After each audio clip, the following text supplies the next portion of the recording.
Pardonnez-moi, je le ressens de nouveau, l'attrait de la lumière, le guide suprême le sent. Montrez-moi encore une fois la puissance des ténèbres, et rien ne pourra plus nous arrêter. Cette phrase a été prononcée par Kylo Ren, en regardant le masque de son défunt grand-père, Dark Vador. Oui, il était bien le petit-fils de Dark Vador lui-même, fils d'Han Solo, fils de Leia Organa. Je vais vous raconter aujourd'hui son histoire, ainsi que sa psychologie, qui a été malheureusement peu comprise par les fans de Star Wars. Il faut prendre en compte bien évidemment que je ne vais parler de Kylo Ren uniquement via Star Wars 7, le dernier épisode sorti, le réveil de la Force. Donc on va s'appuyer sur des bases pour essayer de mieux comprendre le personnage. Étant le fils de Han Solo et de Leia Organa, mais aussi ayant pour oncle Luke Skywalker, il a été sensible à la Force.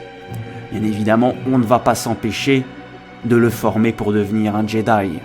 Suivre un enseignement Jedi, on l'a déjà vu précédemment, c'était pas très facile, et encore plus si on est le petit-fils de Dark Vador lui-même, ce grand personnage, avec un masque si charismatique que ténébreux, terrifiant aussi. Il a massacré bon nombre de Jedi, mis fin à bon nombre de révoltes, obéi à l'empereur lui-même. Je pense que pour Ben Solo, ça n'a pas été très facile de pouvoir recevoir cet héritage. Surtout quand on pense à l'histoire de Leia, d'Han et de Luke. Pas Chewie, parce que bon, lui on peut pas trop le compter. Disons que, vu les épreuves qu'ils ont pu traverser, les épreuves qu'ils ont dû affronter, il faut qu'ils soient à la hauteur, voyez-vous. Il faut qu'ils puissent se dire, ouais, je suis bien un Solo. Ma mère c'est bien Organa, et mon oncle c'est bien Skywalker. Donc entre eux, voilà, il faut que ça pète, il faut qu'il en envoie. Mais, le moment où il a dû basculer, et ça, on ne le sait absolument pas, comment il a fait pour basculer physiquement, je le précise, vers le côté obscur. Attention, Kylo Ren n'est absolument pas un Sith, c'est une erreur de le dire, c'est un adepte du côté obscur. Il a dû être passionné par son grand-père. Luke Skywalker, comme Leia Organa ou Han Solo, ont dû potentiellement lui en parler, bien évidemment. Il vaut mieux être honnête envers son enfant pour lui expliquer que son grand-père, s'il n'est pas présent, ce sont pour des raisons bien particulières. Et à mon avis, le fait d'avoir Dark Vador en tant que grand-père, il a voulu être potentiellement plus puissant que lui. Il a voulu être à la hauteur. Et ça doit être une raison principale de son basculement vers le côté obscur. La puissance des Jedi ne vaut pas celle des Sith. Mais par contre, comme on l'a déjà vu précédemment, être un Sith ou la puissance du côté obscur, c'est une prison pour celui qui l'utilise. Et, avec une certaine influence, en ayant même été un peu influencé, Kylo Ren détruisit bien évidemment l'académie que Luke a fondée avec les adeptes du côté lumineux au passage, et on fait un bon petit massacre, et voilà comment Kylo Ren est né. Suite à ce grand massacre, Kylo Ren a rejoint une confrérie, un regroupement mystérieux du nom des Chevaliers de Ren. On ne peut pas encore déterminer vraiment quel est le rôle de cette confrérie, entre autres, car dans Star Wars 7, on y fait uniquement la mention, mais on peut en apercevoir quelques-uns, mais encore. Vu comment s'est terminé Star Wars 7, on ne peut en faire que des théories. Kylo Ren a rejoint le Premier Ordre, et obéit directement au guide suprême, le leader Snoke. Kylo Ren a décidé d'employer ce masque. Bon, c'est une copie fabriquée en Chine, donc pas chère et surtout pas très résistante. Mais disons que vous avez au moins un exemple du masque de Kylo Ren en face. Pour ceux qui n'ont jamais vu Kylo Ren, c'est gratuit, faites-vous plaisir. Non, ceci n'est pas son sabre laser. Ceci dit, c'est vrai qu'il est pas mal. Mais aujourd'hui, on ne va pas parler de son équipement, mais plutôt de son masque. Pourquoi a-t-il voulu employer un masque de cette sorte ? Dark Vador employait un masque, lui, par exemple. On peut voir que dans Star Wars 7, il regarde justement ce masque, où il a prononcé la phrase que j'ai pu citer plus tôt. Il souhaite en fait être aussi puissant que Dark Vador, mais l'attrait lumineux est très puissant en lui. Il est incertain des décisions qu'il fait. Il ne sait pas trop où il va. Et son rôle est imprévisible, bien évidemment. En portant ce masque, Kylo Ren fait table rase du passé comme Dark Vador l'a fait aussi. Mais bon, lui n'avait pas trop le choix.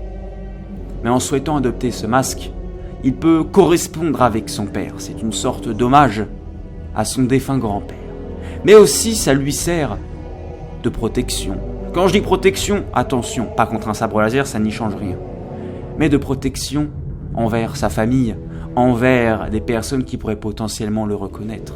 On ne voit pas ce qu'il y a sous son masque. On ne voit que cette image de guerrier, ténébreux, sans âme. Kylo Ren, usant ce masque avec une voix modifiée, au passage, on ne va pas se cacher, on ne va pas prendre le risque d'employer sa voix naturelle, n'est-ce pas? Non, parce que voyez-vous, c'est pas très réaliste avec. Je sais que tu comprends rien, mais bon, c'est pour te donner un exemple, hein, tu vois. Moi, ça change rien. Je manque de classe, d'élégance. Je suis peut-être même un petit peu trop con, mais bon, c'est un exemple parmi tant d'autres. Vous pouvez applaudir cette excellente imitation made in Citari, n'est-ce pas? Casque acheté pas cher, voilà. Mais donc, revenons à nos moutons. Kylo Ren arborant un masque ténébreux et terrifiant, arborant une longue tunique noire, il souhaite se donner un style, il souhaite ressembler à son défunt grand-père. Disons qu'il n'a pas nécessairement la carrure, et du moins les implants cybernétiques qui vont avec, mais il souhaite tout simplement rendre honneur à son héritage, de la mauvaise façon, n'est-ce pas, de la très mauvaise façon. Car l'empereur Palpatine ayant manipulé Kylo Ren, l'empereur Palpatine ayant manipulé Dark Vador, ce serait mieux, Snoke, quant à lui, le manipule aussi. Il en profite. Il est influençable, Kylo Ren. Il ne sait pas qui il est. Et justement, que cherche-t-il à paraître aussi puissant que Dark Vador? Il se cherche lui-même. Il cherche vraiment. Il souhaite savoir quelle est sa destinée. Et donc, Snoke, il ne va pas s'en gêner. Étant petit-fils de Dark Vador et lui un lien de parenté avec Luke Skywalker, ce n'est pas un Mongol. C'est plutôt quelqu'un de très puissant. Donc, il va s'en servir bien évidemment. Mais Kylo Ren, voue-t-il une haine envers sa famille? Pourquoi les a-t-il abandonnés? Pourquoi cherche-t-il à ne plus les revoir? Car tout simplement, sa famille, du moins, Leia Organa et Han Solo, sont son gros point faible. Kylo Ren est très attiré par le côté lumineux, comme la phrase que j'ai pu citer plus tôt. Mais, on peut constater que durant le film, attention au spoil, si tu n'as pas regardé le film, un conseil, change de vidéo. Il a tué Han Solo. Pourquoi? On peut voir à cet instant précis qui était très important dans cet épisode, une hésitation. Il avait son sabre laser. Il le tenait comme ça. Limite, je te le donne. Mais, ça ne s'est pas passé comme prévu. Il y a eu le côté obscur qui a pris le dessus. Alors, il a éliminé son père. Car quand on rentre dans le côté obscur, c'est une drogue, il est difficile d'en ressortir indemne. En ayant tué son père, il prouve au leader Snoke de sa fiabilité, car le leader Snoke, sachant qu'il est influençable, sachant qu'il ne sait plus trop qui il est lui-même, il a besoin d'avoir la certitude que son adepte, on peut peut-être le prononcer apprenti, soit fiable. Et n'aille pas retourner dans les jupons de sa mère. En ayant éliminé son père, c'est un pas de franchi et une épreuve très difficile. Laissez-moi vous citer une phrase qui va avec. Voici une phrase qui va vous montrer la dureté de l'épreuve, et Snoke lui-même le sait. Le droïde que nous recherchons est à bord du Faucon Millennium, entre les mains de ton père, Han Solo. Il n'est plus rien pour moi. Même toi, maître des chevaliers de Ren, tu n'as jamais eu à relever un tel défi. Par la grâce de votre enseignement, je ne me laisserai pas séduire. Nous verrons. Les rôles sont inversés en fait chez Kylo Ren. On dit souvent que le côté obscur est très séduisant, mais à ce niveau-là, pourquoi Kylo Ren a employé « je ne me laisserai pas séduire » C'est un lapsus révélateur. C'est-à-dire que le côté lumineux est tout autant séduisant que le côté obscur pour lui. Ce que les fans ont remarqué chez Kylo Ren, c'est sa façon de s'énerver et la fureur dont il y met. La fois où il a sorti son sabre laser pour fracasser des commandes, on s'en souvient bien évidemment, et la peur de l'officier en le regardant. C'est à double tranchant en fait. Il veut montrer sa détermination et sa volonté à accomplir son objectif et aussi faire peur. Pourquoi? Dark Vador, qu'est-ce qu'il faisait? Il tuait les Stormtroopers, il tuait les officiers qui le décevaient. Sauf que là, on voit quelque chose de très important. Dark Vador, il aurait tué l'officier qui lui apporte une mauvaise nouvelle. Mais Kylo Ren, non, il ne le tue pas. Pourquoi? Car il n'est pas complètement dans le côté obscur. Il y a un attrait lumineux très puissant en lui qui l'empêche d'asseoir son pouvoir. Et ce côté lumineux, et ça j'en suis sûr, l'empêchera d'atteindre le pouvoir de Dark Vador.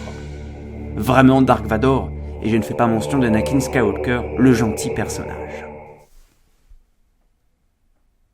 Je suis ton père. Mais nous allons parler de Rey, la fameuse pilleuse d'épave, qui a tant troublé Kylo Ren. Elle a réussi à obtenir le sabre laser de Luke Skywalker.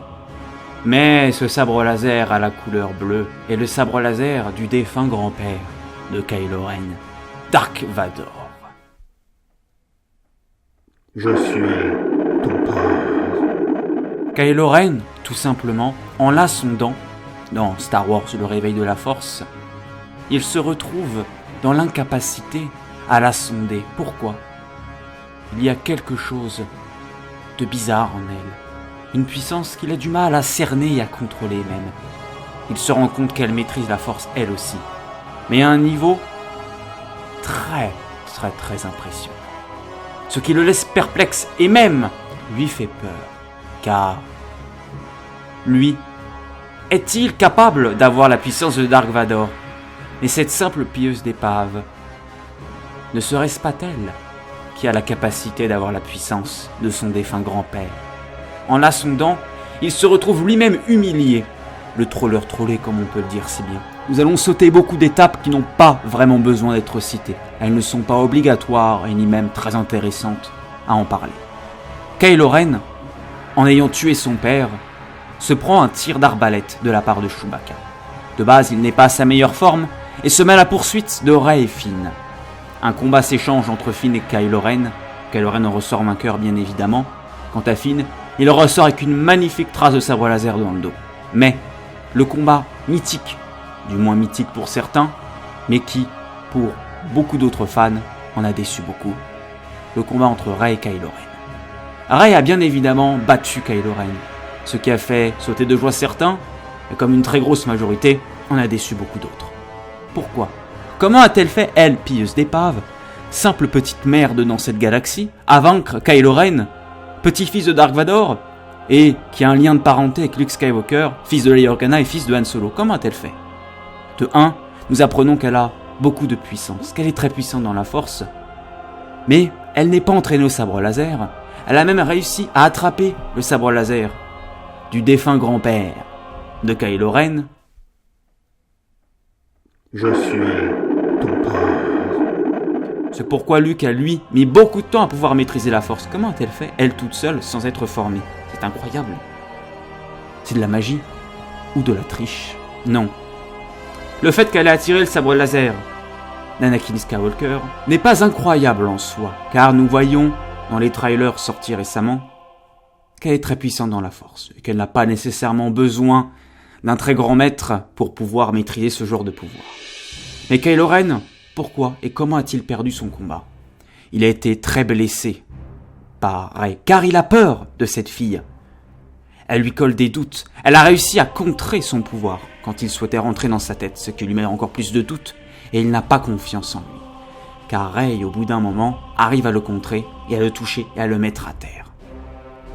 Mais Kylo Ren, à la base des bases, a peur de voir Rey être aussi puissante que lui, ce qui lui pose de sérieux problèmes dans son ego personnel.